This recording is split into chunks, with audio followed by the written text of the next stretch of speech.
The Boss Hole Chronicles are brought to you by Real Good Ventures, a talent optimization firm helping organizations diagnose their most critical people and execution issues with world-class analytics. Make sure to check out all the resources in the show notes and be sure to follow us and share your feedback. Enjoy today's episode.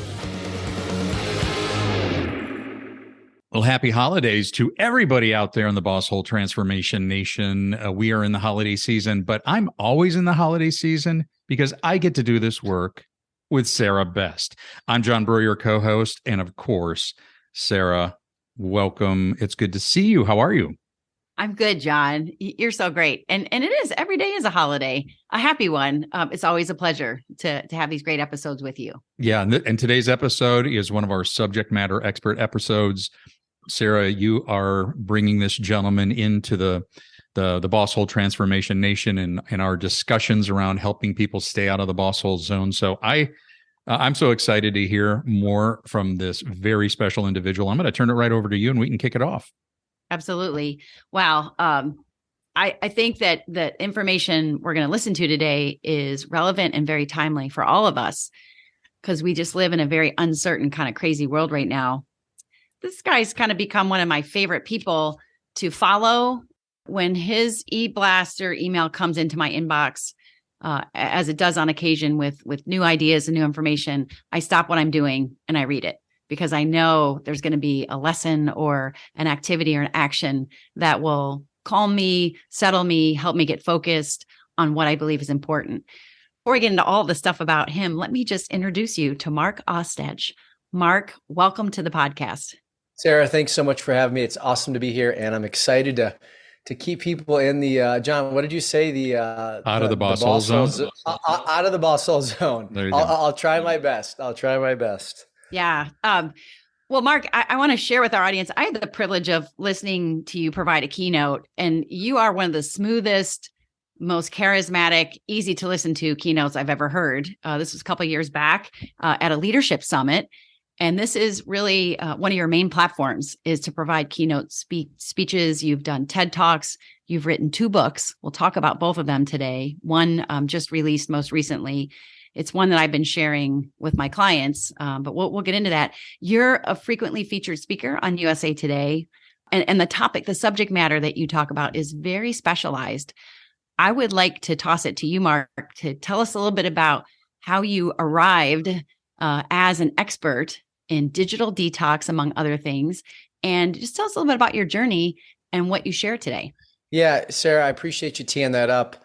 So the space that I'm in, and I always, my ears get red when I hear the word expert because I feel like we all are lifelong learners.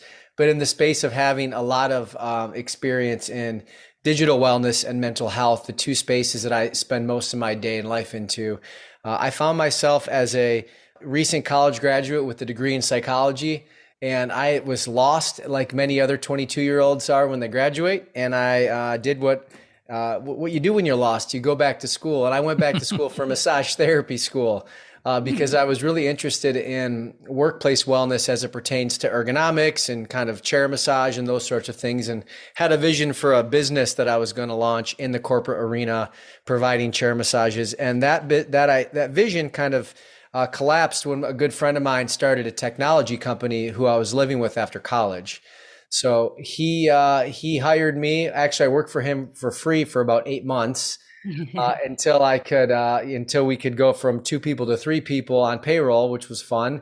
And then from there, for the next 10 years, I spent in the technology arena, really becoming aware of the psychology of technology. So it was just truly by both passion and experience that those worlds collided. And while I was on the HR side, so I was in charge of I was the non-engineer, right? Everyone else had these technical degrees. I was a liberal arts guy, interested in poetry and counseling, which fit me great when we were hiring. We hired 40 people within 5 years, and it was an awesome experience. But in that experience, I continued just to really realize how what you do and view online shapes your thoughts, your moods, your mindset, and just your relationships. And that kind of focus became a bit of an obsession. And I found myself bootstrapping a technology company that allowed you to better manage your time on the internet. This was 12 years ago, and our mission was to say, if we can show users and people how their mood is impacted by the sites they go to, then they'll be more aware of the sites that make them sad, mad, frustrated, etc. Yes. So that was an awesome, awesome experience. And that was literally 12 years ago, before any of the social media giants tracked mood kind of publicly. That's where my central focus was. So just fast forward 5 years after that technology company launched, it was one of those freemium kind of things, you don't have to pay to play. And I met my wife, we were engaged. She said, this company you're spending a ton of time and money into is not generating any revenue. You should advocate for the things that you're passionate about, not just, share technology solutions. And that kind of was a pivot in my journey on deciding to go into speaking and writing as opposed to building technology products. And fast forward to today, 2 books later, 2 kids later, 2 dogs later, it's been quite a journey, but it's been an awesome one. I'm just going to breathe that in for a minute. Such an angle, such a niche angle that has incredible impact and maybe unconscious to many, many people. Tell us about the ways that you found success in, I don't want to say transforming or reforming people, but how have you been able to help people see and connect to the challenge and the mood disorder and the things that can happen from our interface with technology? Yeah, great question, Sarah. I've got a 92-year-old mentor who always tells me that simple things unite and complex things divide. Very simple, right? Yes. So I feel like what I've been able to do is just share some simple things that we need to be mindful of. And an example of that is looking at our digital calories the same way we look at our physical calories.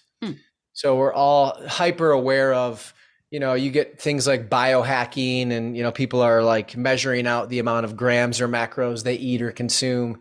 But what does that look like as it pertains to your digital life? Right. So that simple metaphor has been used for a decade for me, just kind of inviting people into the dialogue.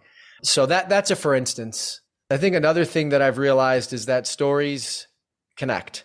So Sarah mentioned the newsletter. I send a story out a month. It's been really cool to be able to, just share stories about not so much traditional digital detox information and things like that. I'm actually more interested in making sure the endangered human connection element doesn't get lost in the transactional nature of our days, which I think going back to like becoming a boss hole, which we're trying to avoid.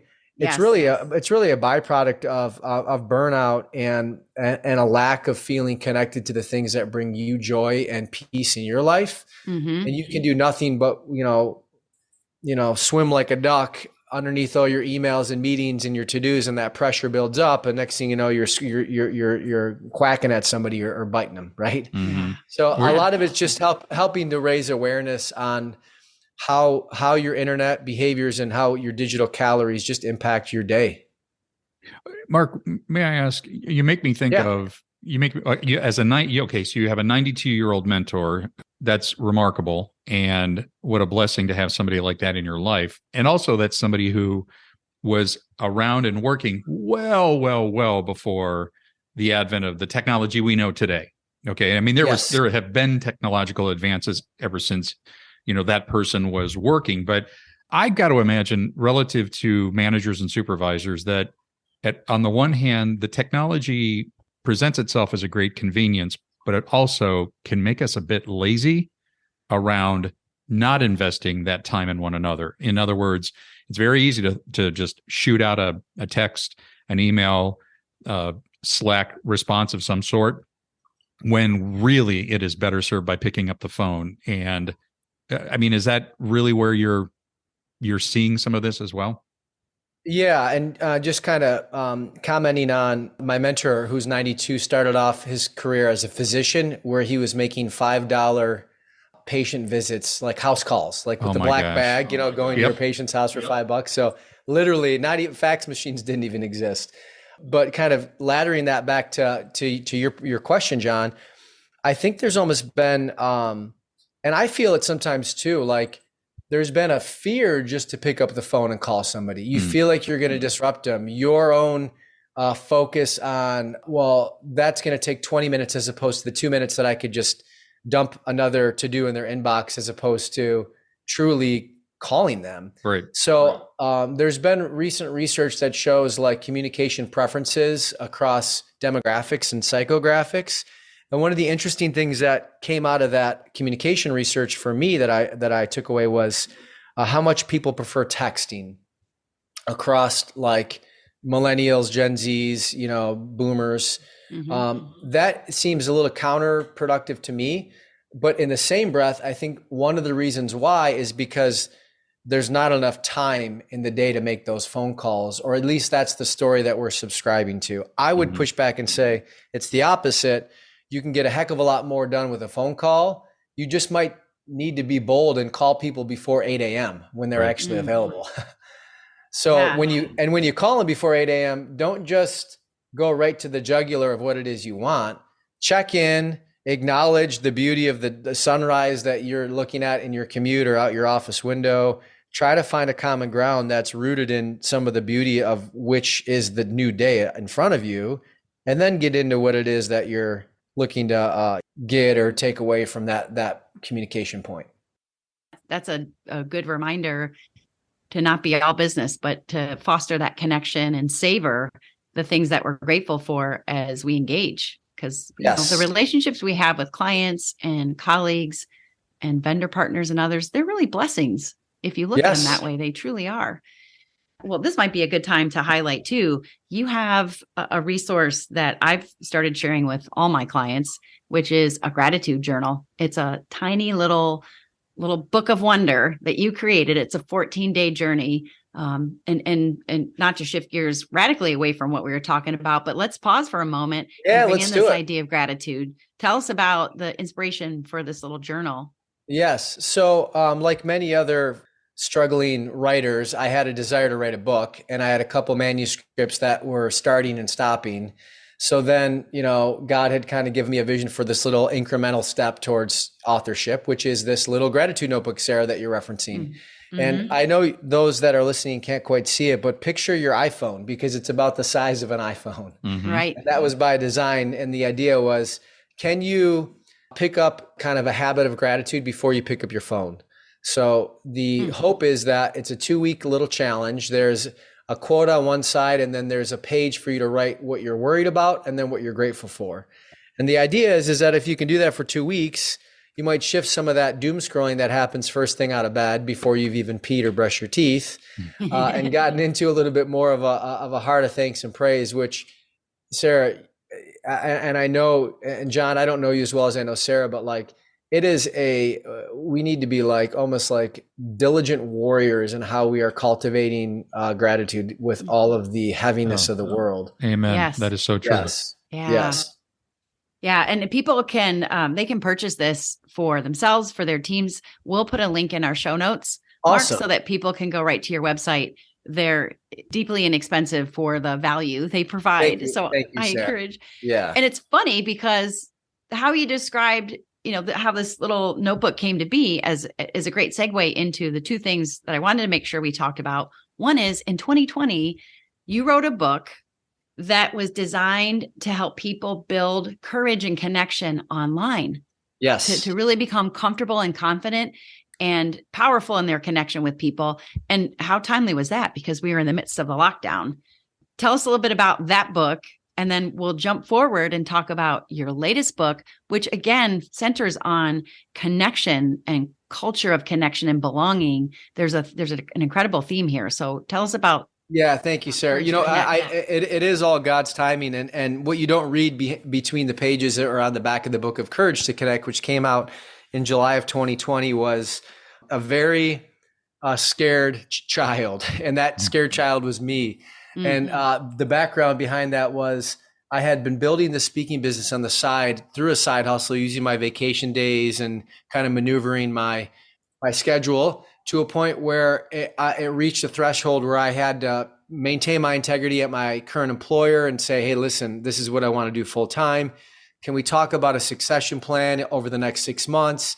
They said, absolutely. You've outgrown this role. We see your future. Keep going. Well, that was a great kind of, come to Jesus moment for me on confessing what it was I wanted to do. However, that 6-month runway turned into 2 weeks when we lost our biggest client the next week. Oh boy. Oh, wow. So I found myself in November of 2019 with this, kind of kick in the pants to get out into, this sole practitioner space to provide an income for my family. And in that same week, my father-in-law had passed, and my wife said, listen, we've got about 45 days of money in the bank. So if you're going to do this, you have to do this yesterday. And she said, I believe in you, but go. So I went hard, and, I got some bookings and all these sorts of things. And then, as we all know, the story goes, the pandemic hits, all the events cancel. And I found myself like, oh my gosh, what am I going to do with my life? And in that space, I got quiet and I fought off a lot of the anxieties. And I was like, well, I need to finish this dang book, and I have the time. So I finished the book with help of a friend and got the book out. While I was finishing the book, this thing called Zoom, became mainstream. And then from that point forward to today, I've done nearly 200 Zoom events. And it's been a season of harvest. So yeah, that's a little bit of behind the scenes of how some of those things get birthed. Yeah. And I don't want to step over a theme that I'm picking up on, and that is the wisdom of your wife. You know what? This is a really good theme, and I'll use this as an actual and honest transition to share a story from a book, from the new book, If You Really Knew Me. Sarah, I know you mentioned maybe sharing a story, and this is a good timing, but yeah, I have, truthfully, there's been a season of resistance, and my wife has had clarity and a vision that she's been given.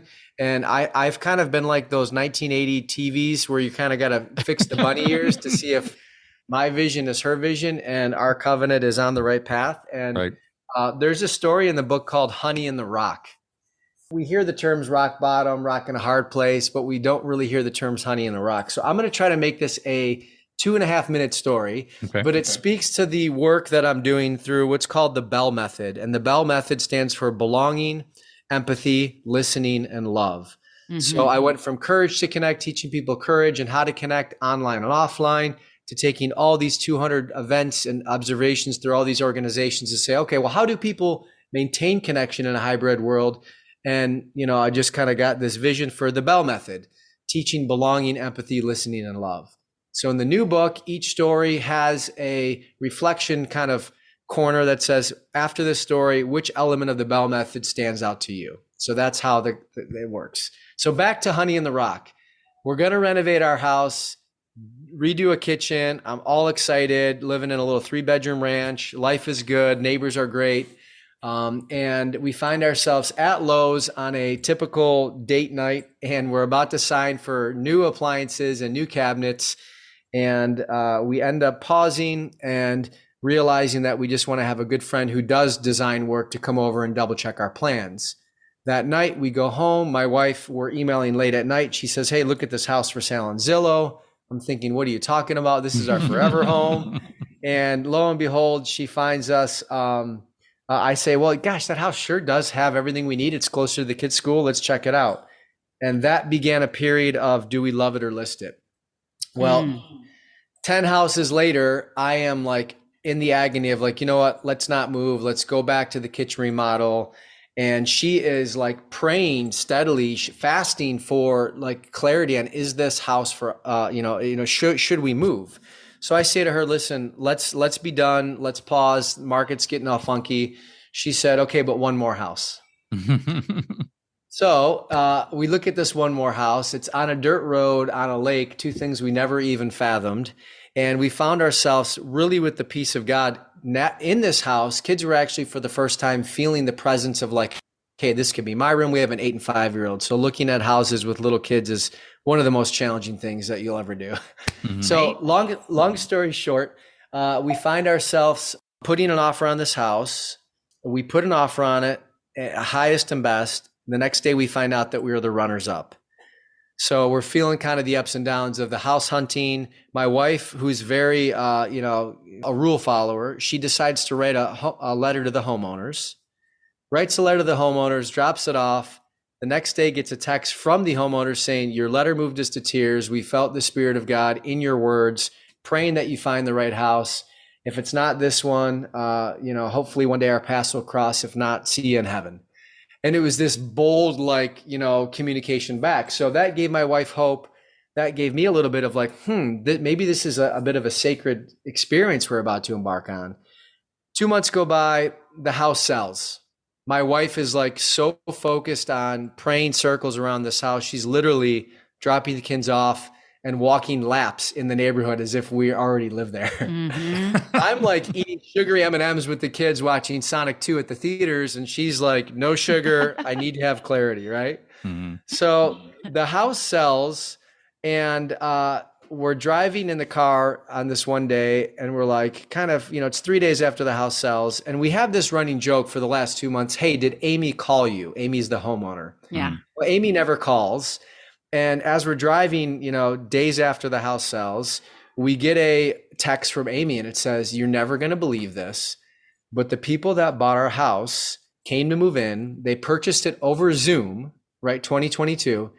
They never walked the house. They came to move in with their cars and the keys. They legally own it.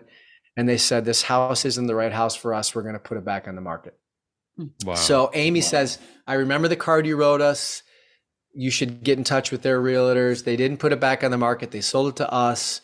A whole series of things happened kind of that I'll spare the details. You can read the story in the book. But it was this kind of divine calling of this sacred house that is for us didn't kind of come out the way that I had envisioned it in my mind. Mm-hmm.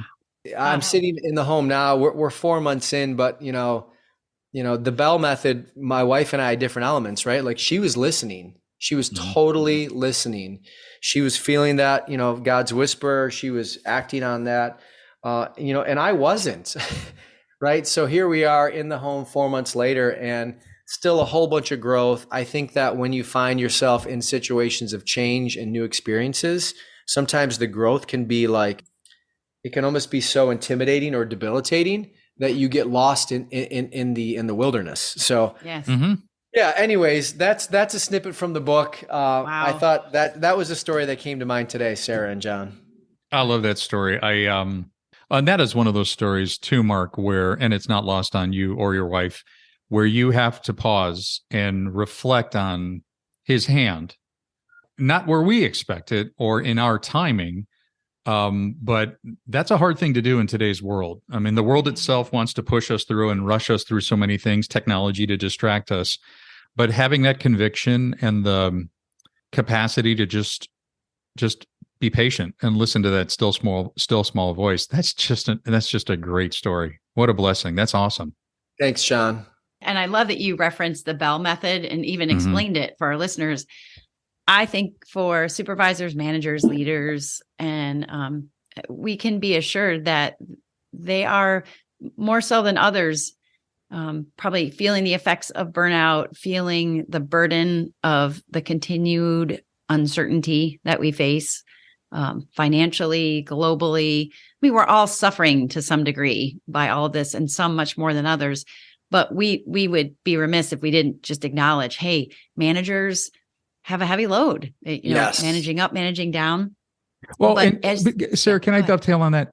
I mean, that's the whole point of this podcast. Yes, we just want to encourage managers and supervisors, don't be the origin of the misery and the suffering. And you may not realize that. Just a couple of weeks ago, Mark, we had an episode on gratitude in the workplace.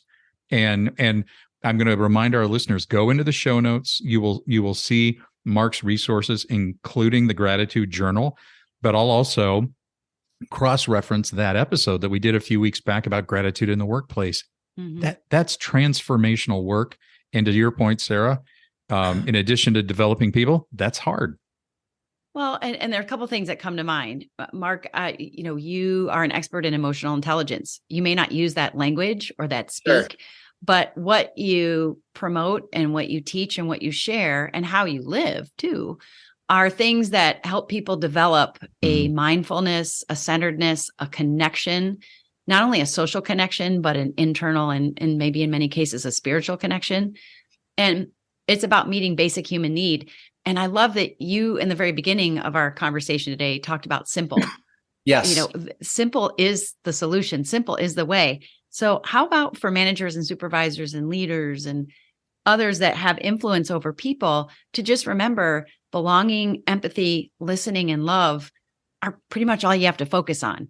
Right. Well, not all, but mostly Yes. what you have to focus on when it comes to getting the best out of your team and creating the best for your team. But it also means that you have to find that yourself. Yes. And I'll share kind of two references. One on an additional thing that managers and leaders can do that will remove some of the burden of like wondering, how are my people, who's kind of quietly withdrawing in this quiet quitting kind of movement, and who is disengaged and these sorts of things. And as you kind of get yourself as a leader locked into that atmosphere, it becomes very fear stricken. So there are two questions that you can ask your people that you manage weekly that will save you a whole bunch of mental space. And they're super simple. The first one is, you ready for this? Yeah. What are you working on? And the second one is, how can I help? Wow. What are you working on and how can I help? That can be the agenda of your 15-minute or 30-minute one-on-one. And on the rare instances when they go into detail on how you can help them, you now have meaning in your managerial or leadership responsibilities. You don't have to manufacture new programs or systems or processes for them to do their jobs better. Just ask them what are they working on and how can you help? Mm-hmm. And most times they won't need your help, which will create a little bit more space in that one-on-one to get into that relational side of the relationship that needs to be fostered and nurtured, that is going to make that employee or that person that much more safe and comfortable and transparent with you when the rubber hits the road on things like growth or exit. Mm-hmm. I hear the ping. The ping happens when something is spoken or shared, and it's like, yeah, that.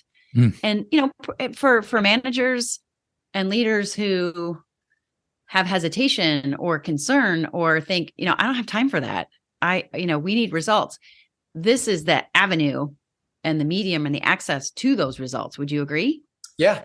Yes, I do. And I think as leaders, when you're feeling overwhelmed or disconnected, the simplicity almost seems too good to be true. Yeah. Right. Because and I do think like in the hybrid or even remote workplace, and I'm noticing this, and it's totally it's the level of discomfort for me. And I'm even just consulting with organizations. I'm not internal to any one organization, but like when you remove some of the bloat of the work day with extra meetings and long lunches and coffees, all of which I love, by the way, I thoroughly enjoy. But when you remove those things, you're starting to find more time in your day to let your mind wander on your significance and your role and your responsibilities that have shifted because you now have more space. Either you have more space or you're even doubled up on the video meetings and your days are even busier. It's one or the other. That's right. So the part is, what I'm driving at is that like you need to kind of reinvent your rhythms in this new way of working. And part of that requires exercise and movement and things that are going to bring you more of that like energy that you can give to others that you maybe didn't have the privilege of with your 45-minute commute or your client luncheons that always had to be in person at the one restaurant that took 2 hours to get your food. Right. That's right. That's right. So I don't know if you guys can comment on that or how that relates to you both specifically. Well, I think what you're talking about, Mark, is creating margin. And I know that's one of at the end of your book, you actually have prayers that you provide on behalf of the readers, over the readers, if you will. And one is for greater margin, margin to have, to do more of the things you love and the things that fill you up. So I think that's an inside out job too. Most of what we're talking about here starts with awareness and connection to what's driving us from the inside. John, what are your thoughts? Well, your question, Mark, made me think of a number of conversations I've had, I think we've had over the last couple of years where some organizations are saying, well, you know what, we're going to have people coming back to the workplace. And some are saying we're going to mandate that. And when people start to evaluate and really look at the cost of commutes, giving up or sacrificing time with family, I think they realize that actually took away. I mean, this was not life affirming. It was not, I mean, I think they physically feel that it was taking something away. It's like taking something from my soul and my physical health, my mental health. I think that's why we're getting a lot of people saying, I just don't want that anymore. There is something more. But more doesn't mean filling it with more technology. It doesn't mean jamming more stuff into that 45 minutes or an hour that you have in the morning. I mean, let's not step over the fact that, Mark, you have a deep and strong faith, as do Sarah and myself. And when I think there are people out there thinking there's got to be more, there's something else to, we talk about helping people find meaning and fulfillment in their work. I think there's a hunger. And that hunger is related to something. So when people say, I think there's something more out there, the answer is yes, there absolutely is. Right. Yeah. I will give a healthy confession. Like, I am in a season of margin and I'm having to learn how to have it. I bet. You know what I mean? Like, there's a lot of anxieties and like habits and routines that are like, whoa, like, do I need to do this? And part of it's because we moved out into the sticks a little bit. So I have a little bit more time on my hands. But then that goes back to like, all right, well, 20 years into my career, I've had this mentor for 15 years who's been just a brilliant person in my life. It's like, how am I starting to give more of my time? Right. And I think a lot of people that find themselves, whether it's you're in the middle of your career, whether you're sunsetting or taking an early retirement or downshifting, like, you have time on your hands, and without intentionality behind that time, it can drive you nuts. That's right. It's the other end of the spectrum, which is equally stressful and challenging. But just even thinking about your book, the reflections and the opportunity to digest the content personally after each story, I think would be a great exercise for anybody who's finding themselves, we often refer to it as liminal space, which was another podcast episode we did a while back with Rick and Amy Simmons. I first heard about liminal space from Father Richard Rohr, who is just an amazing contemplative kind of priest. But it's this idea of, we're in between, like what we knew before doesn't exist anymore. And what is coming to be is not fully known. But how can we settle in, find margin, capitalize on the margin, and explore the opportunity that this in-between space provides for us? And it does provide incredible opportunity. But I think the message that you're sharing today, Mark, is, like, it starts with connection. It starts with connection to you and connection to others. Yes. And really, all the other stuff gets figured out. It does get figured out. Well, Mark, what's next on the horizon for you? What is right around the corner that you're excited about? I had a chance to do a keynote last month with a kind of a co-creator. He's a piano player, and I'm a storyteller. And I kind of have been getting sick of my own PowerPoints, right? In the typical way. So I synced up with him, and we basically have come up with a new kind of style of presenting. It's more on entertainment. And we go through the Bell method, and we teach managers and leaders what the Bell method sounds like with music, what the method could be like with stories. So it's this little like back and forth. It's a little cooler than who was it? Dave Letterman and Paul, kind of the the back Paul and Schaefer. forth. That's right. Yeah. Paul Schaefer.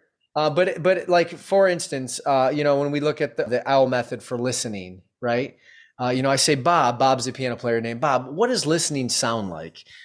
And he starts playing, Hello from Adele, right? He starts, Nice. and then I'm like, Bob, all right, that's good. But like, when you show up on your Zoom session and it's 12:01 and there's 8 people on the invite and you're the only one there, and you're wondering, is this meeting going to happen? And the next thing you know, you've had 15 meetings and it's 4:30 and you've missed lunch, what does that sound like? Mm-hmm. And then he plays Comfortably Numb from Pink Floyd, right? Because it's just this whole like, so, and then I say, Bob, that's great. I'm glad that's what listening sounds like. Let me share with you what it looks like. So I'm excited now that we have one kind of public rep under our belt on that keynote experience. I want to do more of those. I want to go on tour with Bob and I and bring music and storytelling to all of the leaders and organizations looking to figure out how that we can create a culture of connection and belonging in the future of work. So that's what I'm excited about. Well, I hope this platform can connect you to certainly some of our listeners and their organizations for whom their managers, supervisors, and leaders would greatly benefit from having you present and share in this unique, cool way. Yeah, I'll share a link you guys can put in the show notes so people can see what it looks like. But yeah, that's what I'm excited about. Please do. I think that'll be great. Mark, I just, on behalf of John and I both, and all of our listeners, we're grateful for, the synergy that was created by both your passion, your interest, and fate to bring forward the message. And really, it's not just what you say and what you write about. I mean, those things are amazing. And I want our listeners to tap into that, but it's really who you are too. I just want to say thank you for having the courage to be vulnerable and honest and somebody that people can absolutely listen to and relate to. Thank you, Sarah. I really appreciate that. John, I appreciate you guys having me on. I also want to give the listeners a gift. The new book, If You Really Knew Me, The Secret to Creating a Culture of Connection and Belonging. I'll send you a link for people to download an ebook version of that book. Thank you.